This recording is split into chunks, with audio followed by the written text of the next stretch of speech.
ঐ ৰাধা ৰমন হৰি গোবিন্দ বল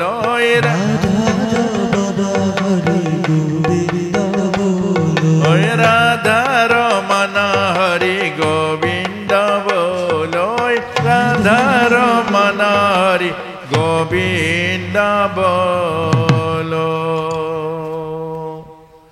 অৰ্থাৎ খুব অনুভৱ কৰকচোন আপোনাৰ বুকুৰ মাজত কৃষ্ণই খাবতি ধৰিছে বুকুৰ মাজত আপুনি 1 লিটাৰ গাখীৰ আনিছিলে ভিতৰৰ পৰা কোনোবাই ক'লে গাখীৰ উতলি পৰিলে কৃষ্ণক ঠেকেচা মাৰি গাখীৰটো বচাবলৈ যাব 1 লিটাৰ গাখীৰৰ কাৰণে কৃষ্ণক ঠেকেচা মৰা এখন তামোলৰ কাৰণে ভাগৱতক পিঠি দিয়া 1 বাটি লাল চাহৰ কাৰণে ভাগৱতক আতৰাই থোৱা এইটোকে আমাক কৈছে সংসাৰী মানুহৰ ভাৱনা হল বিষয়ত আছে ঈশ্বৰৰ নাই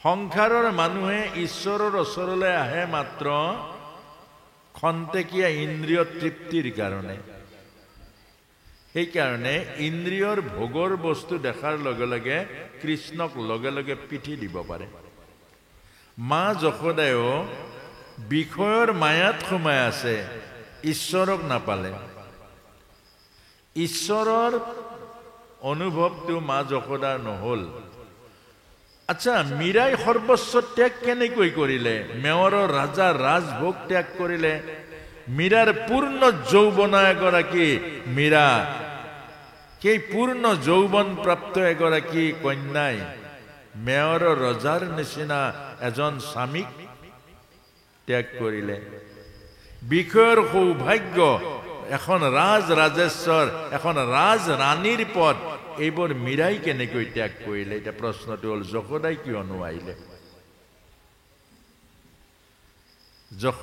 নোৱাৰিলে অৰ্থাৎ যশোদাৰ মায়া আছিলে এইকাৰণে নোৱাৰিলে দুবাৰ বিশ্বৰূপ দেখুৱালে তাৰ পাছত নোৱাৰিলে মীৰাই পাৰিলে ৰাণা নে বীজ দিয়া মীৰা নে পি লিয়া ৰাণাই যেতিয়া ক'লে যে নবৌ এয়া গোবিন্দৰ চৰণৰ পজ্জল বিষ দিছে খাই দিছে তেওঁ পজ্জল খালে সেইকাৰণে মীৰাৰ একো নহল গিৰিধৰৰ ডিঙি ফাটি গ'ল এইকাৰণে আমাক বুজাইছে বাৰে বাৰে আপোনাৰ মোৰ মন ক'ত আছে বিষয়ত আমি ভগৱানৰ নামত ত্যাগ কৰিব নোৱাৰো আমি ভগৱানৰ নামত সময় দিব নোৱাৰো আমি ভগৱানৰ নামত আমি ত্যাগ কৰিব নোৱাৰো এদিন অন্ন লঘোণ দিব নোৱাৰো এদিন প্ৰভুৰ নামত সেৱা কৰিব নোৱাৰো আজিৰ দিনটো মই প্ৰভুৰ নামঘৰত মন্দিৰত অন্তত এই মন্দিৰত আপোনাক ভাবক ইয়াৰ ভাগৱত হৈ আছে কোনোবা এজনে আহি অকমান ঝাৰু মাৰি দিলে জানো সুধিছো মাতাসকল আমাৰ যিগলৈ এখানে মাতা আছে এই মন্দিৰত কোনোবা দিনা আশে পাশে ঝাৰু মাৰিলে জানো মানুহ এজন ৰাখিছে তাক পইচা এটা দিছে সেৱাটো আপোনাৰ কি আছে মানুহজনৰ ডাবুল হৈছে সি এই জন্মত ঝাৰু মাৰা হৈছে পিছৰ জন্মত তাৰ বহুত ওপৰলৈ যাব সি আপুনি কলৈ যাব এই ভাগৱত হোৱা 7 দিনৰ এই অৱস্থাটোৰ সেৱা আপোনাৰ সেৱা এদিন কব নহয় এটো আপুনি এই যে 7 দিন ভাগৱত হল বাসুদেৱ মন্দিৰ এই বাসুদেৱ মন্দিৰত আপুনি কি সেৱা কৰিলে ইয়াত কোনোবাই ভোগ দিছে কোনোবাই চাউল এইটো ছাত্ৰতে দিছে লৰা ছোৱালীৰ ভাল হ'ব বুলি কিবা এটা পুণ্য পাম বুলি দিছে কিন্তু ইয়াত সেৱা কি কৰিলে এই কাৰণে আমাক কৈছে যে এই কাহিনীৰ মাজেৰে কৈছে যেতিয়ালৈকে আমি বিষয়ৰ আসক্তি এৰিব নোৱাৰিম যেতিয়ালৈকে আমি কৃষ্ণ আৰু বিষয়ৰ মূল্যাঙ্কন কৰিব নোৱাৰিম যেতিয়ালৈকে আমি আধ্যাত্ম জীৱন আৰু ভৌতিকতাৰ মাজত থকা এই পাৰ্থক্য অনুভৱ কৰিব নোৱাৰিম সেই দিনলৈকে আমি কৃষ্ণৰ কৃপা বা আধ্যাত্ম জীৱনৰ যিটো সোৱাদ এইটো কাহানিও আমি পাব নোৱাৰিম কিলে ভগৱানক তো আমি পাইয়ে আছো ইয়াতকৈ কি পাব লাগে বাৰু ইয়াতকৈ পাব লাগে জানো যে ভাগৱতেই ভগৱান ভগৱানে নিজেই কৈ গ'ল উদ্ধৱৰ ওচৰত যে উদ্ধৱ ভাগৱত হ'ব মোৰ স্বৰূপ, মোৰ লীলা, মোৰ পৰিকৰ, মোৰ শক্তি, মোৰ ভক্তি। ভাগৱতত মই থাকিম, মোৰ শক্তি ভক্তি মুক্তি ভাগৱতত থাকিব। আৰু সেই ভাগৱতে আমি বুকুৰ মাজত পাইছো, সেই ভাগৱতৰ আচৰত বহি আমি আজি শুনিছো, শ্ৰৱণ কৰিছো আৰু আমাৰ বুকুৰ মাজত অনুভৱ কৰিছো কৃষ্ণ। কিন্তু আমি ইয়াক হেৰুৱাই পেলাওঁ। আমি ইয়াক কেলে হেৰুৱাই পেলাওঁ? আমাক হেৰুৱাই পেলোৱাৰ মূল কথাটো হ'ল আমাৰ বিষয়ৰ প্ৰতি মায়াটো আছে। যে আমাৰ যিটো জড়জগতৰ যিটো বিনাশী বস্তু, গাখীৰটো বিনাশী বস্তু, ই সংসাৰৰ বস্তু। কৃষ্ণ অবিনাশী তত্ত্ব। গাখীৰত জীৱন আছে, ৰস আছে, কিন্তু সি অবিনাশী নহয়। কৃষ্ণতো জীৱন আছে, সি অবিনাশী। কৃষ্ণৰ কাৰণে কুন্তি মা, এই কুন্তি মাই পাৰিলে মা যশোদাই কিয় নোৱাৰিলে? অৰ্থাৎ আপুনি মই কিয় নোৱাৰিলো? কুন্তি মাই যে সৰ্বস্ব ৰাজ সুখ, ৰাজ ভোগ, ৰাজ ঐশ্বৰ্য যেতিয়া আহি পৰিলে সন্মুখত, যেতিয়া যুধিষ্ঠিৰ ৰাজপাটত বহিলে, তেতিয়া ভগৱান কৃষ্ণই সোঁৱৰাই দিলে যে মা, তোমাৰ দুখৰ দিনৰ অন্ত হ'ল, তোমাৰ দুখৰ দিন অন্ত হৈ তুমি ৰাজ মাতা হলা, তোমাৰ পুত্ৰ ৰাজ ৰাজেশ্বৰ হ'ল, এতিয়া তুমি ভোগ কৰা, তুমি সুখ আৰু সংসাৰ ভোগ কৰা, উপভোগ কৰা ৰাজ মাতা হৈ। কুন্তি মাই কলে যে কৃষ্ণ তুমি যদি যোৱা মোক বৰ এটা দি থৈ যোৱা। বোলে কি বৰ? যে মোৰ জীৱনত, মোৰ পু বোৱাৰীৰ জীৱনত যেন কাহানিও সুখ নাহে, মোক দুখৰ উপৰি দুখ দিয়া। ভগৱান কৃষ্ণ কিমান ত্যাগ এটা থাকিব পাৰে, যিজনে ভাগৱতৰ প্ৰথম স্কন্ধ স্থান পাইছে। এয়া ভগৱান পোৱা, ভগৱানক পাবলৈ জীৱনৰ সৰ্বস্ব সুখ আৰু ভোগ ত্যাগ কৰিব লাগিব। কিন্তু আচল সুখ আৰু ভোগ আছে কৃষ্ণত। সেহি আপদ মোহৰ অভিমত, সততে দেখো তোমাক। অৰ্থাৎ ভগৱানে কৈছে এনেকুৱা এনেকুৱা মোক আপদ দিয়া, বিপদ দিয়া, যাতে মই তোমাক দেখা পাওঁ, তোমাক মই পাওঁ, তোমাক লগত থাকো।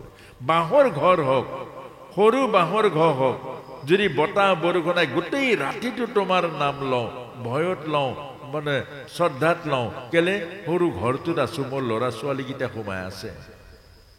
কিন্তু যদি পকা ঘৰটো আছে, মোৰ ডাঙৰ ডাঙৰ পিলাৰ লগোৱা, তাত কি কওঁ, অ ল'ৰা ছোৱালী তোমালোকে শুই থাকা দেই, আজি বতাহ বৰষুণ আহিব, আজি নাক বজাই খোৱা। কেঁচা ঘৰটোত নাম লৈছিলে, গোটেই ৰাতিটো নাম লৈছিলে, আৰু আজি নাক বজাই শুই আছে। কোনটো ভাল? কোনটো ভাল? এই কথাটোকে আমাক বুজাইছে যে বিষয়ৰ সুখত, বিষয়ৰ লগত যাৰ মন লাগি আছে, সি কৃষ্ণ কথা হাজাৰ বছৰ শুনিলেও কেতিয়াও নাপায়। আৰু শেষত গৈ মা যশোদাই ঠেকেচা মাৰি দিলে। কিহৰ কাৰণে? গাখীৰৰ কাৰণে। আৰু সেইকাৰণে ভগৱান কৃষ্ণই লাঠি এডাল লৈ ললে, যিমান গাখীৰৰ টেকেলি চেকেলি আছিলে চব এফালৰ পৰা ভাঙিলে। মানে আমাকে বলেছে যে ভাগৱত কথা सुनने के लिए जो आएगा खाना वाना मत खिलाओ। আপনার এই খোৱা বস্তু বন্ধ, ভাগৱতত চাহ বন্ধ, তামোল বন্ধ, এখানে নেই। আর আমার যত যত ভাগবত কথা হয়, চাহ বন্ধ, তামুল বন্ধ, এগুলো বন্ধ। কেন? এগুলো যখন থাকবে ঈশ্বর থাকবে না। ঈশ্বর মনটো টানি থাকিব, মনটোত সেইফালে টানি দিয়ে। সেইকাৰণে আমাক কৈছে, শেষত গৈ মা যশোদাৰ খং উঠিলে, আৰু খেতে না দিলেও খং উঠে ভক্তর। কেউ কেউ ভক্তর গালিয়ে পারে যে এটা কি পাচ্ছে রে, কিছু খাওয়া নাই, চাহ নাই, তামুল নাই, কি এইটা পাচ্ছ? আরে ভগবানের অমৃত কথা, এই চাহ তামুল কুটি চাহ তামুলত থাকিও এখানে স্বাদ আছে, জীবন আছে, প্রাণ আছে, এগুলো কিছু নাই। অর্থাৎ আমাকে এইটাই বলেছে যে যাহা কাম তাহা নেহি রাম, জৈসে না মিলে রবি রজনী এক থাম। গতিকে যেখানে ভোগ আছে সেখানে যোগ নেই, যেখানে যোগ আছে সেখানে ভোগ নেই, এইটাই বলেছে। এটা শেষত গৈ মা যশোদাই এৰাল এডাল হাতত লৈছে ৰছী আৰু দধি মথা সেই এচাৰিডাল হাতত লৈ ভগৱানক খেদিছে। অপূৰ্ব দৃশ্য। আগে আগে ভগৱান দৌৰিছে, পাছে পাছে মা যশোদাই খেদিছে। অপূৰ্ব দৃশ্য। সৰগত বহি দেৱতাসকলে সেই অপূৰ্ব দৃশ্য চাইছে যে ভগৱান অনন্ত কোটি ব্ৰহ্মাণ্ডৰ অধীশ্বৰ ভগৱান পলাইছে এগৰাকী তিৰতাৰ ভয়ত। সেইটো দেৱদেৱীসকল বিমোহিত হৈছে, চাই চাই আনন্দত আত্মহাৰা হৈছে। আৰু তাৰ পাছতে এবাৰ গৈ থাপ মাৰি ধৰিলে আৰু ধৰি টানি আনিলে, আনি উৰালে কঁকালে বান্ধিবৰ কাৰণে যত্ন কৰিলে। দীঘল দীঘল ৰছী আনে, দুআঙুলে নাতে। দীঘল দীঘল ৰছী দুআঙুলে নাতে। কিমান যত্ন কৰিছে, দুআঙুলে নাতে। অৰ্থাৎ ৰছী হলো ভক্তিৰ, প্ৰেমেৰ ৰছী। আৰু যখন ভক্তর হৃদয়ে থাকবে মই আর মোর অহং মম, তখন পর্যন্ত ভগবানকে বাঁধতে পারবে না। এটুয়ে আমাকে বলছে। যেতিয়ালৈকে অহংকার আর অভিমান থাকিব তেতিয়ালৈকে ভগবানক ভক্তই বান্ধিব নোৱাৰে। আৰু যেতিয়া মা যশোদাই বান্ধিব নোৱাৰিলে তেতিয়া তেওঁ হাঁহি হাঁহি কলে, মই যশোদাই মোৰ ৰছীৰে কৃষ্ণক বান্ধিব নোৱাৰো। ভকতৰ দুখ দেখি ভগৱন্ত, ভকতৰ দুখ দেখি ভগৱন্ত, আপুনি বন্ধন লইলা, আপুনি বন্ধন লইলা হে। আৰু ভকতে মাত্ৰ যত্ন কৰক, আপোনাক মোক কৈছে যত্ন কৰক, যত্ন কৰক, এদিন প্ৰভু সদয় হ'ব। আমি মাত্ৰ যত্ন কৰিব লাগে। হে গোবিন্দ, হে গোবিন্দ, তোমাকে আমি কেমন কৰি সন্তুষ্ট কৰিব। হে গোবিন্দ, তুমি আমাৰ প্ৰতি সদয় হও, আমাৰ প্ৰতি কৃপা কৰো, যত্ন কৰক, যত্ন কৰক। আৰু যত্ন কৰোঁতে কৰোঁতে এদিন গোবিন্দ, এদিন ভগৱন্ত সন্তুষ্ট হ'ব। আৰু সন্তুষ্ট অৰ্থাৎ ভক্তৰ দুখ, ভক্তক কষ্ট কেতিয়াও নিদিয়ে ভগৱানে। আৰু সাধনাৰ ফল কেতিয়াও বঞ্চিত নকৰে, মনত ৰাখিব। যি নিষ্কামভাৱে যিজনে ভগৱানক সাধনা কৰিছে, স্বাৰ্থ থাকতে হবে না। আকৌ স্বাৰ্থ থাকলে না, স্বাৰ্থ থাকলে ভগৱানে এটো গ্ৰহণ কৰে না। স্বাৰ্থ হল অত্যন্ত খাৰাপ। আধ্যাত্মিক জীবনেৰ সবাৰ থাকি লেতৰা সম্পদ হলো স্বাৰ্থ। তাৰ জন্য ভগৱানে সেটা গ্ৰহণ কৰে। নিঃস্বাৰ্থ ভাবনাৰ দ্বাৰা আমি যাৰা আমি যত্ন কৰি আৰ এদিন ভগৱানে এটা মৰম কৰবে।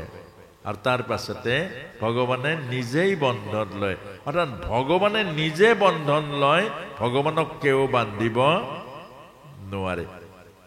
আৰ বন্ধন ললে উড়ালে ককালে, অৰ্থাৎ এইটাকে বলে দামোদৰ মাহ। কাৰ্তিক মাহত বান্ধিছিল ভগৱানক। আৰ সেইকাৰণে কাৰ্তিক মাহটো দামোদৰ মাহ বুলি কয়। দাম মানে ৰছী, উদৰ মানে পেট। ৰছীৰে ব্ৰহ্মাণ্ড ৰূপী পেটত বান্ধিছে ভগৱানক। বান্ধিলে উৰালত। আৰু যেতিয়া উৰালে ককালে বান্ধিলে, ভগৱানে লীলা কৰিলে। নন্দ পিতাৰ ঘৰৰ সন্মুখত দুজোপা গছ আছিলে। সেই গছ দুজোপা আছিলে জমাল অৰ্জুন। এই জমাল অৰ্জুন গছ কিয় হল? পূৰ্বজন্মত দুইটা গন্ধৰ্ব ছিল, নলকুবেৰ আৰু মণিগ্ৰীৱ। উনি কুবেৰৰ পুত্ৰ ছিল। বাবাৰ বড় টকা পয়সা বহুত থাকলে লড়া ছোৱালী ছেলে মেয়ে নষ্ট হয়ে যায়। কুবেৰৰ ধন টকা পয়সা ঐশ্বৰ্য বিভূতি যেতিয়া আছিল, এই নলকুবেৰ আৰু মণিগ্ৰীৱ দুইটাই খারাপ হয়ে গেল। খুব নিশা খেতে আরম্ভ করলো। আর সুন্দরী নারী, অর্থাৎ ইমান মগ্ন হয়েছে একদিন যে জলকেলি করতেছে। রাস্তায় দিয়ে আসলো নারদ। নারদক দেখিও লজ্জা হয় না। অর্থাৎ নিশা যখন হবে লজ্জা থাকবে না, এটাই বড় সাংঘাতিক। লাজ যখন মরিয়া যাবে, হুশ যখন নষ্ট হয়ে যাবে, মানুষের জীবন থাকবে না। মান আর হুশ এই দুইটাই মানুষ। যদি মান নষ্ট হয়ে যায়, যদি হুশ নষ্ট হয়ে যায়, তখন কি হবে? অধোগতি হবে। অধোগতি কতটুকু? যে বলেছে গছ, প্রথম জনি হলো গছ, একেবারে তলত আহিব লাগিব। সেইকাৰণে নলকুবেৰ আৰু মণিগ্ৰীক জীৱনৰ স্খলন হল একেবাৰে তললৈকে, দুইটাই গছ হৈ গল। কিন্তু লাভ হল কি? নাৰদ মুনিয়ে অভিশাপ দিলে। এই অৰ্থাৎ সন্তৰ কৃপা হলে যে অভিশাপতো কল্যাণে হৈ যায়। আৰু সেইকাৰণে নাৰদ মুনি কলে যে নন্দৰ আঙ্গিনাত, অর্থাৎ বাবা নন্দর আঙ্গিনাত গছ হলে ভগবান কৃষ্ণ চরণ পাব। অর্থাৎ আপনাদেরও ব্রজবাসী এইখানে জন্ম হয়েছে, তার জন্য ভাগবত শোনার সৌভাগ্য পেয়েছে, একই কথা। যে নলকুবের আর মণিগ্রীবে ভগবান কৃষ্ণর চরণের কৃপা পালে নন্দ পিতার ব্রজধামত জন্ম হওয়া কারণে। আর আপনা সকলেও আমেরিকাত জন্ম হওয়ালে এই ভাগবত নাপালেহেঁতেন, আরবত জন্ম হওয়ালে এই ভাগবত নাপালেহেঁতেন। আজি এই ব্রজধাম বা এই যে বাসুদেৱ মন্দিৰ বা এই পবিত্ৰ ভাৰত ভূমিত জন্ম হওয়া কাৰণে আজি এই ভাগবতৰ সান্নিধ্য পাইছে, একেই কথা। গতিকে আপনা খবৰ মাজতো যদি কিবা পাপ আছে, যদি কষ্ট আছে, কিবা অপৰাধ আছে, আজি আপনা খবৰ মুক্ত হব। কেলে? এয়াই কৃষ্ণ, ইয়াত কৃষ্ণ জন্ম পাইছে, এয়াই ভাগবত, ভাগবতৰ কথা শুনিছে। গতিকে আপনা খবৰ আমাৰ জীৱনো শুদ্ধ হব। যিদৰে নলকুবেৰ আৰু মণিগ্ৰীব মুক্ত হৈছিলে, আমিও আজি মুক্ত হম। তাৰ পাছতে নলকুবেৰ মণিগ্ৰীবক উদ্ধাৰ কৰিলে আৰু তাৰ পাছতে মা যশোদা মুক্ত হল।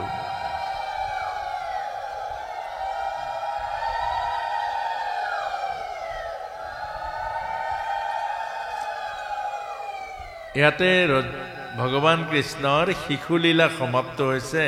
এতিয়া গুষ্ঠ লীলালে আমি যাম। তাৰ আগতে নাম অকমান হওক, সকলে খুব আনন্দ কৰিব। আৰু ভগৱান কৃষ্ণৰ ভাগৱতৰ এই দিব্য আনন্দ আমি সকলে আস্বাদন কৰিম। আমাৰ মাত্ৰ সময়ৰ অভাৱৰ কাৰণে ব্যাখ্যাখিনি খুব এই ৰসহীন হৈছে। ব্যাখ্যাখিনি হ'ব লাগে ভাগৱতৰ ব্যাখ্যা, অৰ্থাৎ ভগৱানৰ যি দশম স্কন্ধৰ ব্যাখ্যা হ'ব লাগে ভাৱ জগতৰ মাজেৰে। কিন্তু এতিয়া ভাৱ জগতৰ মাজেৰে হ'বলৈ টাইম লাগে, সময় লাগে, আৰু সেই সময়ৰ কম কাৰণে ব্যাখ্যাখিনি অকণমান থিয় হৈছে। কিন্তু তথাপিও এইবাৰ আপোনালোকে দৰ্শনটো নিজে জানি লওক, আৰু দৰ্শন জনাৰ পাছতে নিজে নিজে আপোনালোকৰ হৃদয়ত ৰস আহিব, কৃষ্ণময় ভক্তি আহিব, আৰু অনুভৱবোৰ আহিব। অনুভৱবোৰ কেলে? যি মানুহে অত্যাধিক নিচা খায়, আকৌ কৈছো, যি মানুহে অত্যাধিক নিচা, মান মানে কি? মই মানুহে জানো নিজক মাৰিব?